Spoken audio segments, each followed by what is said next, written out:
Não é à toa que todas as marcas querem um SUV compacto. Um a cada 4 veículos vendidos no Brasil é um SUV compacto e justamente por eles serem baseados em um hatch compacto, mas permitirem agregar mais valor, rende uma boa margem de lucro para as montadoras. E o fato é que a gente tem 15 opções diferentes de SUVs compactos no mercado nesse momento. Festa meio cheia, né? Será que tem espaço para mais um?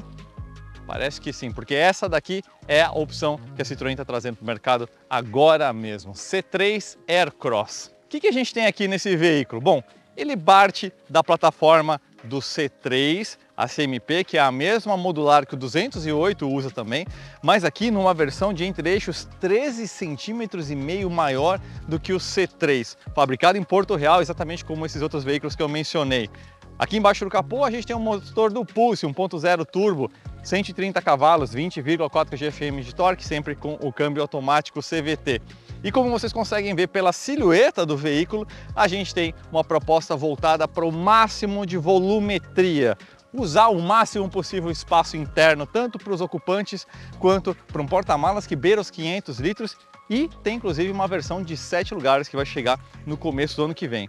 Para fechar essa conta toda, justamente a questão do preço, e a Citroën chegou com uma voadora na boca, porque a gente está falando de um range, né, uma amplitude de preços de 110 a 130 mil reais. Para vocês terem uma ideia, a gente está falando algo então no preço da faixa de Pulse e o próprio Spin, mas em termos de volume de veículo entre eixos, a gente está falando de algo mais na categoria de um T-Cross e de um Tracker. A conta é provocativa e atrativa, né? Agora, será que essa mistura ficou boa mesmo? Como que essa conta fechou para eles conseguirem chegar nesse volume com esse preço? A gente vai descobrir juntos a partir de agora.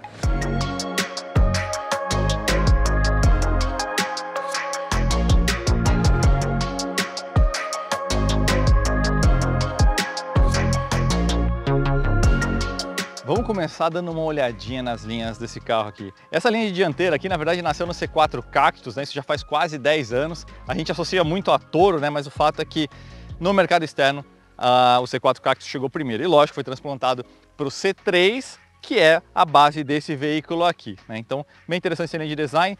Na versão Shine a gente tem esses elementos aqui da grade nesse preto brilhante, bem como os espelhos, o teto, o biton, também exclusividade dessa versão topo de linha de 130 mil reais. Agora olha só que interessante, essa linha do paralama aqui, vocês conseguem ver como que ela é musculosa, como que ela salta para fora e aumenta a sensação de largura. Você vê esse veículo de frente, você acha até que ele está da categoria superior, né? Mas isso aqui é um subcompacto mesmo, tá? Bem sacado isso aqui, e aí com isso eles conseguiram fazer uma moldura aqui de acabamento um pouco mais delicada. Se a gente pegar o Pulse, por exemplo, eles fizeram uma coisa mais grosseira, né? O paralama ele é mais estreito, mais estilo de hatch compacto mesmo, e aí meteram aquele alargador de paralama aqui, essa porção preta aqui, só que cuspidona para fora, acabou ficando uma coisa mais grosseira, né? Aqui a gente tem uma solução bem mais elegante, mas olha só como é interessante, como aumenta a percepção de largura esse músculo aqui, né? Se você olhar para a lateral, você vai ver que a porta ela recua bem e até o paralama traseiro não chega aí para fora como esse cara aqui. Outro recurso que eles usaram de design para aumentar essa sensação de robustez, de solidez, foi elevar a linha de cintura bastante aqui. A base da janela é bem elevada, deixou esse bloco aqui bem sólido. E é lógico, esse veículo também tem uma altura do solo bem grande, né? 233 milímetros, em parte por causa do entre-eixos de 2,67 m. É muito grande esse entre-eixos, tanto que isso possibilitou essa versão 7 lugares que a gente está vendo aqui. Para vocês terem uma ideia do que significa isso, a gente está falando de 12,5 centímetros a mais do que o Tracker, por volta de 5,7 centímetros a mais do que o Creta e mesmo 2,5 centímetros a mais de entre-eixos que o T-Cross. Essa medida entre eixos, né, que é a medida do centro de roda até o centro de roda traseira para frente, ela é fundamental para permitir um packaging, como a gente chama, né, que é a distribuição dos espaços internos, né, como se fosse uma arquitetura de uma casa, só que aqui no caso o carro. Então permite o quê? Você ter mais espaço interno, desde que o packaging seja bem planejado, bem realizado, né? Uma coisa interessante que eu achei também é a altura do pneu aqui, gente. Perfil 60 na versão topo de linha com roda 17. E isso é uma coisa muito interessante porque afeta positivamente o conforto e já dá um pequeno indício de qual que é a proposta desse veículo em termos de ajuste de suspensão, como a gente vai ver daqui a pouquinho no test drive, tá? Isso é algo positivo, gente. Tem gente que não gosta, prefere um pneu de perfil baixo, mas vai lembrar, esse aqui é um carro de uso, então você ter um pneu mais altinho realmente vai ajudar muito na parte de conforto, nas buraqueiras aí da nossa cidade. Outra coisa que eu achei interessante que surgiu por conta desse entre-eixos alongado, né, é justamente esse teto que tem essas ondulações para você ter um pouquinho mais de rigidez estrutural. Um detalhe que também deixou o teto um pouquinho mais charmoso. E é lógico, a gente vem aqui para a traseira, esse elemento da coluna C grossa aqui acompanha vários carros da Citroën, o próprio C3 tem, evidentemente, o C4 também tem, o C4 Cactus no caso, e esse elemento óptico bem poligonal, recortado e que conversa com esses vincos que a gente está vendo aqui ó, no final do paralama, também achei bem interessante. Olha um detalhe que é interessante também, gente. Se você olhar a silhueta geral desse carro, ele tem a forma que a gente chama de cabeça de Snoopy, né? A gente não, acho que só eu chamo desse jeito. Se olhar a cabeça do Snoopy de lado, é bem essa silhueta, que é justamente o formato que a própria Spin tem. É um conceito que basicamente busca maximizar o espaço, a volumetria do veículo. Olha só como a tampa traseira fica quase embutida com a linha do para-choque. É para realmente utilizar o máximo de espaço de veículo possível, aumentar o máximo possível o espaço vertical e jogar o mais para frente possível o espaço da cabine, onde começa na coluna A. Como é que eles pegaram o C3 e transformaram, entre aspas, aquela base num SUV desse tamanho aqui? Eles usaram uma técnica muito parecida com a do Virtus, que era baseada na plataforma modular, no caso da Volkswagen MQB, e aqui a gente tem a plataforma que é utilizada pela Peugeot, que é a CMP, Peugeot Citroën, na verdade. Tanto que estrutura o 208 e o C3, né? E o que é essa técnica? A porção do assoalho que está abaixo do banco traseiro até o fim do veículo é uma peça completamente nova. A plataforma modular permite esse tipo de... Eu não posso nem chamar de adaptação, porque está previsto no projeto você ter várias seções modulares para você justamente poder fazer o encaixe sem precisar fazer um desenvolvimento inteiro do zero, né? Então esse carro vai compartilhar vários elementos estruturais, na verdade a estrutura praticamente toda do veículo, do banco traseiro para frente, e mesmo algumas peças de estamparia, como por exemplo as colunas, o para-brisa não é estampado, mas também é o mesmo, as portas dianteiras, o capô. Agora, como a gente falou, o paralama é diferente, toda essa porção aqui traseira é outra, né? Mas, e lógico, a parte da arquitetura eletroeletrônica também é igual à do C3, né? Agora aqui a gente tem um motor diferente, que é esse 1.0 turbo que está no Pulse. Mas vamos lá, né? O Peugeot 208, que também tem essa plataforma CMP, tem esse exato mesmo powertrain, né? Chegou agora há pouco, a gente tem a avaliação aqui no Flatout, então embora o C3 use um motor aspirado, esse aqui, que é o Aircross, o SUV, tem um motor turbo, mas aí tá tudo em casa justamente por você ter dentro dessa plataforma CMP o 208 com esse conjunto mecânico. Na parte de preços, pessoal, como eu falei, os caras vieram com uma voadora na boca da concorrência, né? Agora vale você ficar esperto, porque a Peugeot, quando lançou o 208, também lançou com preços extremamente atrativos, mas poucos meses depois subiu por volta de 10% a 15%. Então, pode ser que a gente esteja falando aqui de uma precificação de lançamento, vale a pena você acompanhar, porque realmente, frente à concorrência, o valor está bastante atrativo, tá? Para ter uma ideia, por exemplo, o Tracker 1.0 vai da faixa de 130 a 148 mil e o Creta 1.0 Turbo vai de 135 a 165 mil. Quando a gente vê esse carro aqui indo de 110 a 130, você pensa, cara, ou alguém está ganhando dinheiro demais ou eles estão ganhando dinheiro de menos. Mas também não é tão simples assim, porque a conta pode fechar de outras formas. Então eu acredito sim que de fato esse carro vai subir um pouquinho de preço depois da fase de lançamento, mas a gente vai ver que ele é um pouco mais simplificado em algumas coisas também, e é assim que a Citroën conseguiu chegar nessa conta atraente, tá? O que a gente está falando aqui? A versão Fuel, que é a de entrada, custa 110 mil reais, mas é só para venda online, tá? Ela já vem, pelo lado interessante, com um multimídia de 10 polegadas e sistema de conectividade sem fio, né? Android Auto e Apple CarPlay. Já vem com controle de áudio no volante, vem com controle de estabilidade de tração, mas vem com somente 2 airbags e com certeza isso aí vai ser um prato cheio para polêmicas, Latin Cap, tudo aquilo que vocês já sabem, né? Por 10 mil reais a mais, você pega a versão Fuel Pack, que vai adicionar mais 2 airbags laterais, a roda aro 16 deixa de ser de aço estampado para ser de liga leve, você ganha um sensor de estacionamento traseiro para um carro de quase 4,5 metros, acho meio fundamental, né? Na verdade, mesmo na versão Fuel já deveria vir isso aí de série. Os retrovisores ganham ajustes elétricos e ganham um apoio a braço para o motorista. E aí por mais 10 mil reais em cima da versão Pack, da Fuel Pack, você chega na Shine de 130 mil, que é essa daqui, né? Essa daqui, na verdade, é a de 7 lugares. Os preços que eu estou passando é de 5 lugares, 7 lugares. Os preços a gente só vai saber no começo do ano que vem, quando realmente chegar no mercado esse sujeito aqui, tá? Então os preços, só reforçando, de 5 lugares, 130 mil reais a versão Shine, que vai ter o teto Biton, como vocês conseguem ver, o acabamentozinho em preto brilhante, como eu falei na introdução, né? Grade, capa de espelho, dentre outros itens. As rodas passam a ser aro 17 com acabamento diamantado, e essa questão do perfil do pneu alto, que é bem bacana, como eu falei para vocês. Dentro a gente vai ter um couro sintético aplicado nos bancos, você vai ter a câmera de ré ali no sistema multimídia, faróis de neblina presentes aqui e também controle de velocidade de cruzeiro, mas no caso não adaptativo.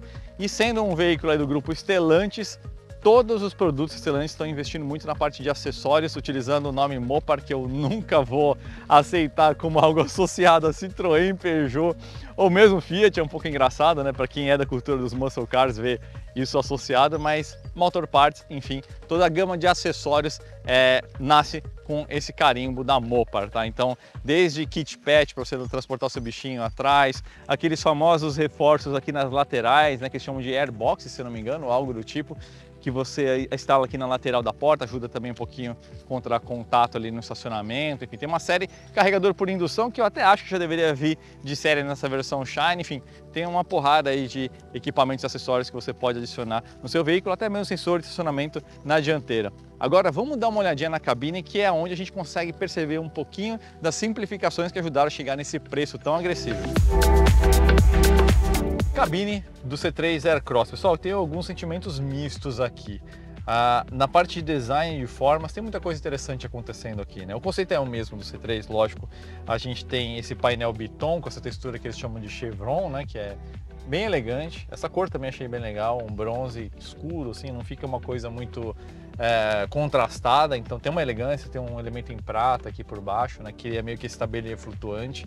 Esse elemento da saída de ar aqui, que também é uma bela peça de design, né? Parece até uma coisa meio Giger, assim, né? Se curte aliens, você vai pegar a referência.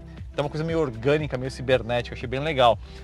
Mas quando você começa a tocar alguns elementos, aí que você vê aonde que está essa conta, né? Tem uma simplificação de materiais aqui que não teve muito jeito para a Citroën chegar nesse preço competitivo onde chegaram, realmente tiveram de abrir mão de algumas coisas, tá? Então você vai pegar texturas mais simples, por exemplo, aqui nesse elemento aqui por baixo da tela do sistema de infotainment, né? É um plástico de uma textura tão lisa e simplória e ele está aqui também em volta da saída de ar, que nem parece muito combinar com um carro francês. O painel de porta, por exemplo, todo em plástico, né? Uma lição aí que a própria Volkswagen aprendeu um pouquinho, está aplicando já um outro material diferenciado aqui no painel de porta, tão simples, né? Então, para um carro, por exemplo, de uso familiar, gente, cadê aquele console, o sarcófago, né? Para você colocar aqui as suas coisas, né? Então, faz falta aqui alguma coisa. Evidentemente o freio de mão aqui é na alavanca, né? Para quem é entusiasta tá ótimo, mas para um carro topo de linha, um SUV compacto, a gente já vê essa solução do freio eletroeletrônico já sendo aplicada, né? Esse apoio de braço aqui também muito simples. Então aqui essa resolução dessa parte aqui, realmente eu acho que eles pecaram um pouco, considerando a missão familiar que esse veículo se propõe a cumprir. E incluo nisso até o fato de você ter uma saída USB só aqui na dianteira, né? São 5 no total no veículo, né? Quando a gente considera aí a versão de 7 lugares, né? Tem 1, 2, 2, né? 4 para as fileiras de trás, mas uma saidinha aqui só é pouco, né? E aí, caras, a marcha ré, né? Descobri aqui a câmera de marcha ré, pessoal. É o tipo de coisa que eu não me importo muito, eu pessoalmente, tá? Mas o usuário, o motorista desse tipo de veículo vai sentir muito falta de uma resolução um pouco melhor, um frame rate, que é a taxa de atualização mais consistente, né? É tudo meio picotado aqui na transmissão. O próprio sistema de infotainment, eu vi que ele tem uma parte de hardware um pouco simplória, né? Então, se você vai usar, por exemplo, o navegador, você vai dar zoom ali, você vê que fica tudo meio picado nessa parte da animação, né? Então, aí que você pega um pouco essa simplificação onde a conta fecha. Mas passadas essas impressões iniciais a respeito da parte qualitativa, especialmente tátil de alguns materiais aqui, Eu ainda acho uma cabine bastante positiva e está cheio das coisas que são de agrado do segmento, né? A própria tela do sistema de infotainment 10 polegadas, né, ultra wide, então na hora de você conectar aí Android Auto ou Apple CarPlay wireless, por sinal, você consegue algumas funções que nas telas mais estreitas você não consegue, né? De você ter, por exemplo, o Waze e o Spotify aparecendo ali meio que ao mesmo tempo. A gente tem o clássico painelzinho digital, né? Eu pessoalmente não sou um grande fã, mas isso agrada cada vez mais aí o mercado e ele está bem resolvido. Tem um conta-giros, enfim, todas as funções essenciais, tem um termômetro, então a parte assim de uso para motorista que gosta um pouco mais de mecânica, o básico você vai ter aqui. E em termos de ergonomia, cara, aqui a gente tem um teto elevado, mesmo com o banco que tem uma posição bem alta, que nós sobra espaço, a gente vai ver na parte traseira também, que é o grande ponto forte aí do veículo. Eu fico razoavelmente bem encaixado, tem só aqui uma outra questão que é diretamente ligada a essa questão de custo, que é você tem ajuste de altura, não é uma amplitude muito grande, mas você não tem ajuste telescópico, tá? Então é sempre bom nesse tipo de carro você fazer um test drive, não tomar decisão de compra antes de você se encaixar aqui, porque da mesma forma que você não consegue comprar uma calça sem saber como é que ela vai vestir, aqui no carro é a mesma coisa, né? Você passa tantas horas aqui dentro, é bom você fazer um test drive para ver se você se encaixa direitinho aqui antes de guiar. Antes de eu falar do espaço traseiro, um comentário que eu vou fazer a respeito da direção em si, que eu esqueci de comentar na parte da avaliação dinâmica que vocês vão ver na sequência, é que essa daqui é uma das calibragens mais leves de direção que eu já vi na vida, caras. Tem gente que gosta muito para manobrar em shopping, é realmente confortável. Mas eu confesso que até nos primeiros instantes eu fiquei até um pouco perturbado por isso, parecia que estava tudo desconectado, assim, né? É realmente muito, mas muito leve e eu acho que isso vai ser do gosto de algumas pessoas. Vamos lá então ver como é que é esse espaço interno. Já me liguei duas coisas interessantes. Esse vão aqui é bem generoso, então é fácil de você adentrar na cabine, não precisa fazer nenhum contorcionismo. E essa daqui, pessoal, é a versão de 7 lugares. E tem um detalhe da versão 7 lugares que é o seguinte: esse banco aqui, a fileira 2, fica 10 centímetros mais para frente. Da versão de 5 lugares tem ainda mais espaço para as pernas e tá sobrando espaço aqui, gente, realmente. Espaço para o joelho tem de sobra. E olha que interessante, que é a segunda coisa interessante que eu ia comentar. Um recorte aqui, ó, no encosto, justamente para aumentar ainda mais o espaço para os joelhos. Achei bem inteligente e deixou até vamos dizer, uma graça no acabamento aqui atrás, estilo meio poltrona, né? Espaço vertical para os pés também é muito bom, justamente porque esse carro tem o banco bem alto, né? Para aquele pessoal que gosta de posição mais alta de direção. As duas saídas USB que a gente está vendo ali. O encosto aqui atrás é razoavelmente, não vou dizer que é dos mais reclinados, não é daqueles carros mais relaxados, mas também não está super de pé, tá meio que ali na média, tá? Aqui em cima a gente tem um recirculador de ar, tá, pessoal? Não é exatamente um sistema de ar-condicionado. Ele vai pegar o ar ambiente da cabine por meio desse ponto de captação aqui, não. Ele tem um ponto de captação provavelmente aqui mais na frente. Aqui sai ar, na verdade. E aí ele dá uma distribuída nessa ventilação, tá? Então não é uma saída de ar-condicionado. Seria muito legal se fosse, né? Mas imagina o custo que ia ser de você passar todos esses dutos pela linha de teto, né? Então realmente é só um sistema de recirculação de ar com 3 velocidades aqui, mas não deixa de dar um conforto adicional, né? Então fica um destaque especial para isso. Agora vamos olhar então como é que é essa questão aí da terceira fileira de bancos, lembrando que nesse momento está chegando a versão de 5 lugares, os preços que eu passei são da de 5, mas a apresentação estática eles disponibilizaram essa aqui de 7, a gente vai ver agora como é que é o acesso ali atrás. Vamos ver então como é que você faz o acesso. Estou vendo que é essa alça aqui, provavelmente você só puxar aqui e aí você tem que puxar mais.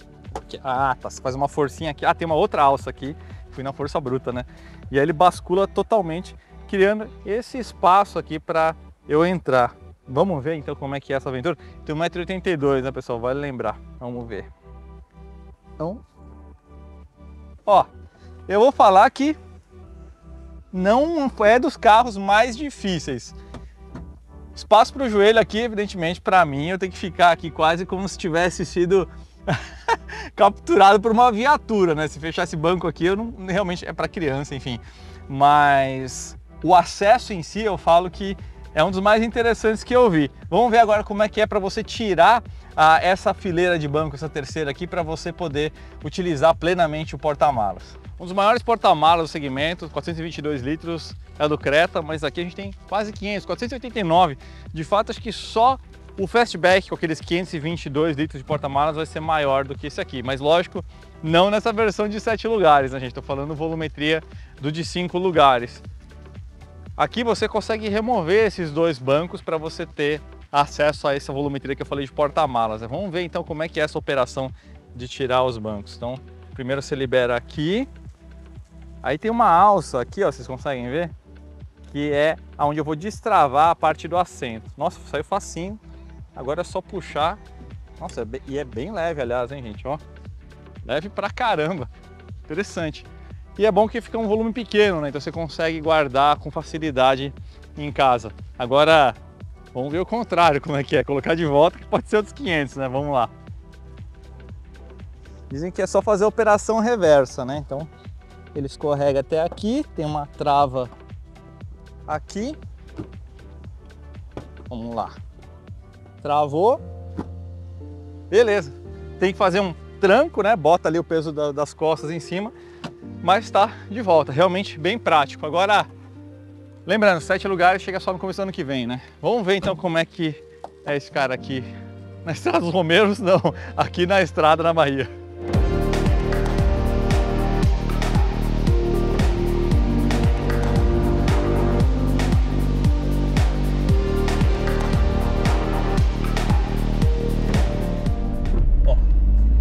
Lá, meus caros.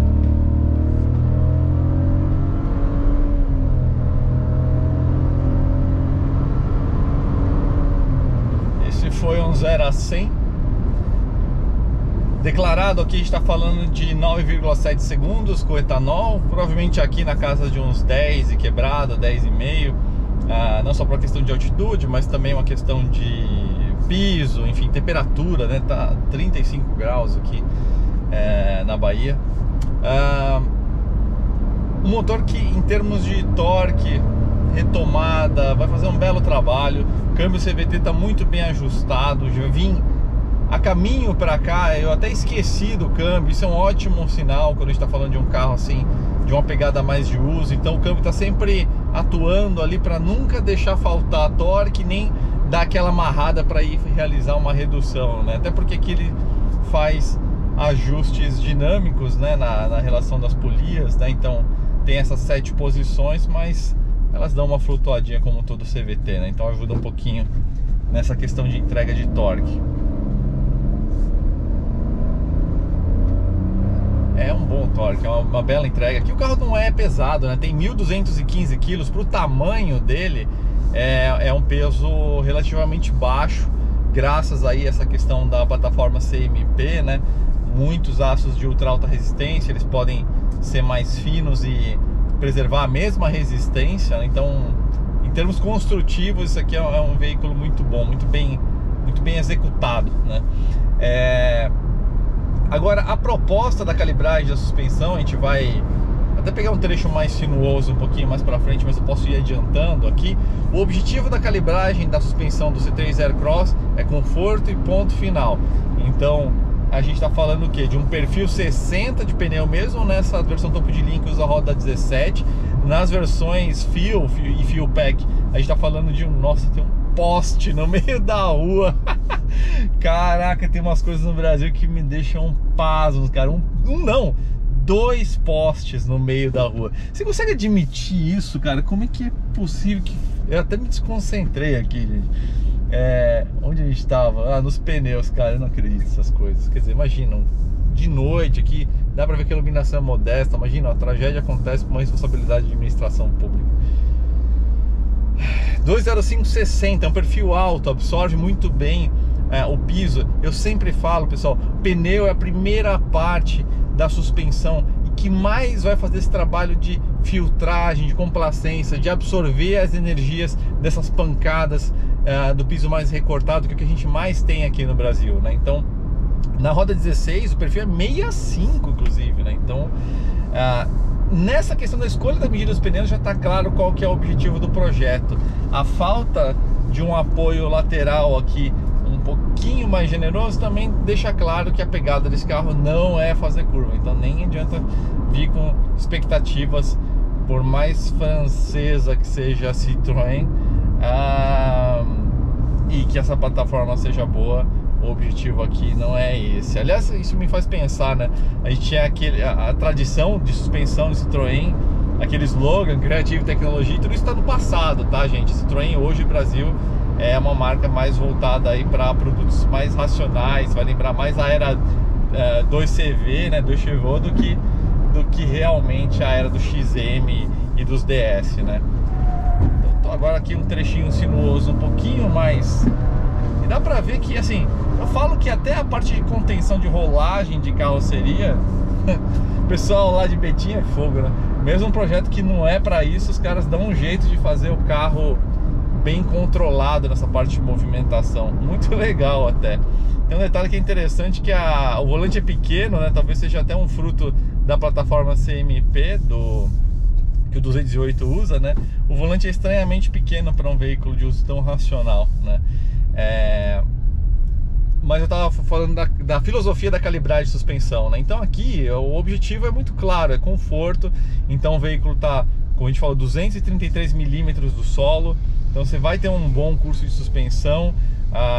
Talvez até na parte de extensão esteja um pouco mais perto do limite, por ser elevado dessa forma, né? Um pneu de perfil alto e uma calibragem mole e amortecedor voltado para conforto mesmo, tá? A gente passou por algumas alterações assim de superfície, que deu para sentir a suspensão absorvendo até em mais de um ciclo, né? Não chega a ser um carro molenga, mas fica bem claro que o objetivo aqui é realmente entregar a experiência de absorção mais então o objetivo aqui é bem claro, é conforto mesmo, e eles entregam muito bem isso. A parte de filtragem de solo aqui, o asfalto até aqui não está dos melhores, inclusive, deixa bem claro aí esse objetivo, tá? E nessa parte eles fizeram realmente um bom trabalho.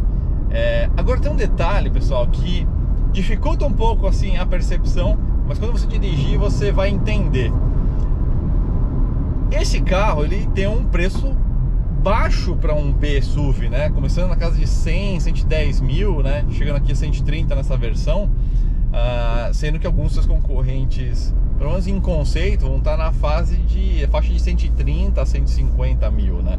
E isso aparece algumas coisas, né? A gente tem um isolamento acústico um pouco mais modesto aqui, então quando você pega um obstáculo, eu vou tentar pegar esse buraco aqui de propósito,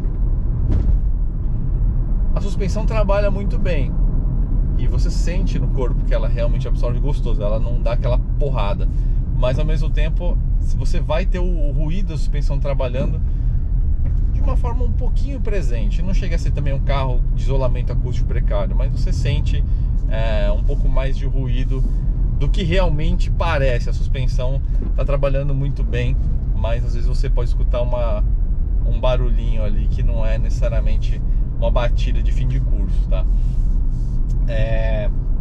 O câmbio, como eu falei, ele está muito bem ajustado. Então aqui a gente tem um CVT com 7 posições simuladas.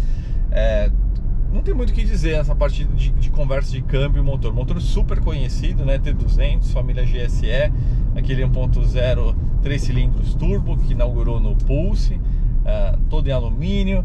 Tem aquele sistema revolucionário, né, de acionamento das válvulas de admissão, multi-air terceira geração.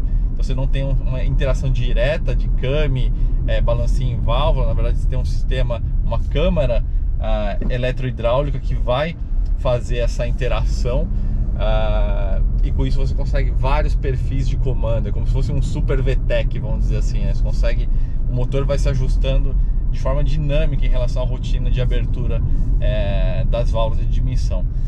Injeção direta, muito cuidado no posicionamento, inclusive dos bicos, para evitar o temido fenômeno de batida de pino com muita carga e baixa rotação, o famoso LSPI, né, que assolou aí os... Escutaram? Era isso que eu estava dizendo em relação à suspensão. Ela trabalha super bem, mas você ouve algumas coisas pelo isolamento acústico mais modesto.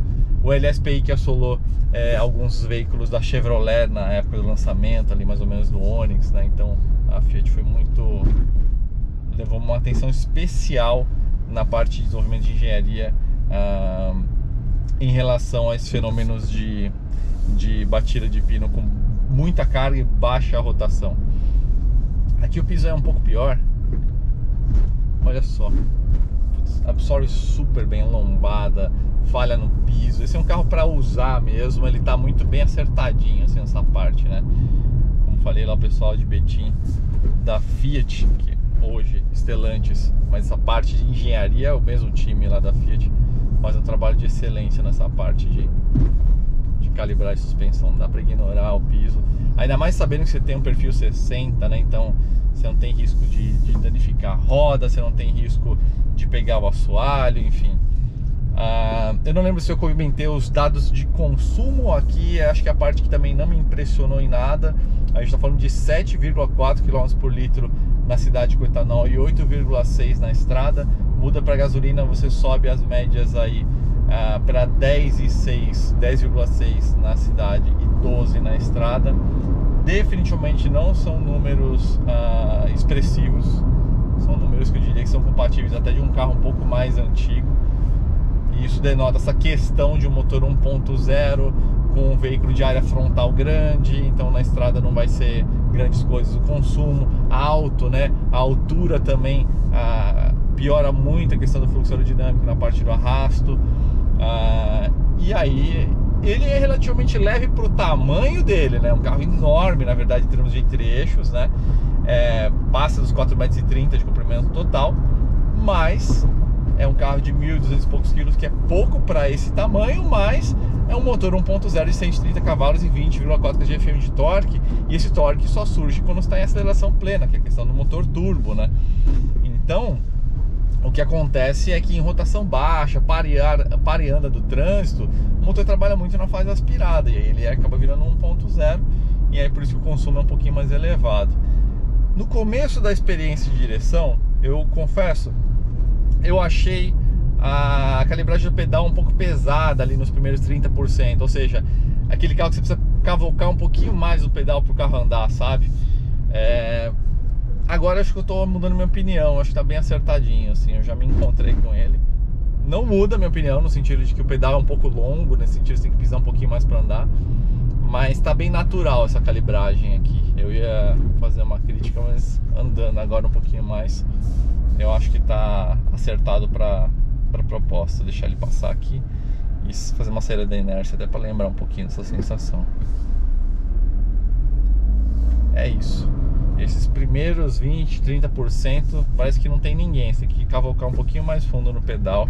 Você acostuma muito rápido, mas tem realmente esse lagzinho. Ó a falha do piso. Vocês ouviram em alto e bom som, né, o barulho. No corpo eu não senti nada, ele absorveu muito bem. Então essa é a questão do isolamento acústico, ou até a forma como esses impactos são reverberados pela carroceria, né? Talvez aí a falta de algumas espumas, alguns materiais aí para fazer essa filtragem, né? Então aqui é um carro de uso racional mesmo, gente. Tá levando um carro grande com uma ótima plataforma, uma volumetria muito boa, né? A parte de espaço interno para cabeça, espaço de porta-malas gigantesco, muito bom de suspensão e com um motor que vai fazer o seu serviço muito bem. A parte de entrega de torque, consumo, como a gente falou, não é grandes coisas, mas ainda assim é adequado para a proposta, né? Mas é um carro que você não tem milagre, né? A conta tem que fechar de algum jeito. Então, como a gente falou, né? A parte dos plásticos, tem vários plásticos aqui, você sente no tato mesmo que está falando de um veículo um pouco mais modesto. Essa parte de isolamento acústico, o assento aqui, né, que não encaixa tão bem, poderia ser um pouco mais longo, um pouquinho mais angulado, a falta de um ajuste telescópico de direção, um painel de porta que é essencialmente plástico aqui, né, algo que tanta gente criticava nos Volkswagen. É estranho a gente ver isso associado a um SUV francês, especialmente porque a plataforma CMP é a mesma do 208, que tem um acabamento incrível para a categoria dele, né? E isso é uma coisa que é interessante da engenharia, né? O quanto que você consegue variar em termos de qualidade percebida e execução de produto partindo de uma mesma plataforma. Se me falassem que é a mesma plataforma, assim, Se não me falasse, melhor dizendo, eu não ia supor jamais. O tamanho do volante talvez tenha uma similaridade, mas tirando isso, são animais bem distintos na execução, especialmente na parte de acabamento, né? No design em si do acabamento, ele tem umas coisas interessantes, mas realmente nos materiais ele deve algumas coisas. Então, quando a gente está falando de Citroën, a gente tem depende da forma como você corta, né? Você pode cortar a Citroën de um lado mais 2CV, né, do Chevaux, que seria mais o caso aqui, ou fazer um corte mais Citroën XM, DS, né? Aquela época sofisticada, dos anos 60 até os anos 90, que definitivamente já não faz mais parte do universo da Citroën, pelo menos aqui na América Latina, né? E até eles separaram com a marca DS, né? Nem sei se eles chegaram a voltar atrás disso, o que só mostra que realmente a Citroën hoje está uma marca voltada mais para volume, uma movimentação que a gente viu inclusive a Renault fazendo desde o começo da sua operação até os dias de hoje, né? Agora até inclusive eles voltando um pouquinho mais pro lado premium, mas estou aqui divagando um pouquinho, pessoal. Eu acho que aqui o que você tem é um ótimo veículo familiar. Você precisa de espaço. Tem muita gente na sua família, 4, 5 pessoas, 6 ou 7 quando chegar a versão de 7 lugares. Caramba, essa proposta é muito interessante, porque ela pega, vamos dizer assim, o que existe de melhor de um produto como a Spin, mas vai executar num design, numa proposta, numa plataforma mais moderna, no motor mais moderno e com um design bem mais agradável do que a Spin, né? Mas como eu falei na parte de apresentação design externo, se você olhar a silhueta, a cabeça de Snoopy é a mesma coisa ali, mas aqui numa interpretação completamente diferente, né? Então, nossa, eu tô preso agora aqui no trânsito, gente. O cara parou aqui na minha frente, acendeu o pisca-alerta como se não tivesse ninguém no mundo além dele. E agora o caminhão parou aqui do meu lado e cá estou eu preso. Bom, depois daqueles 2 postes no meio da rua, galera andando sem capacete na rua, anarquia. Gente. Bom, pessoal, é isso. Impressões iniciais do C3, um ótimo produto. Tem uma proposta muito focada, muito específica. Carro de família, para quem precisa de espaço, um rodar confortável, um custo-benefício bom, um porta-malas grande. Não esperem uma baita qualidade de acabamento, isolamento acústico fantástico, sistema de infotainment incrível, a tela é grande, mas o sistema meio lerdo, como a gente viu, a câmera tem uma resolução ruim. A gente sabe que a conta precisa fechar de alguma forma, então eu espero que nessa avaliação eu tenha transparecido para vocês o que eu achei de mais legal aqui e os pontos fracos para você tomar a sua decisão de compra. Beleza, pessoal? Não é exatamente um Porsche GT3, mas o legal é esse nosso trabalho, né? Um dia a gente está andando de super esportivo, outro dia a gente está vendo um carro que vai atender o dia a dia de muitas famílias. É isso, gente. Se você não assina o canal do Flatout ainda, seja um assinante e a gente se encontra no próximo vídeo. Valeu!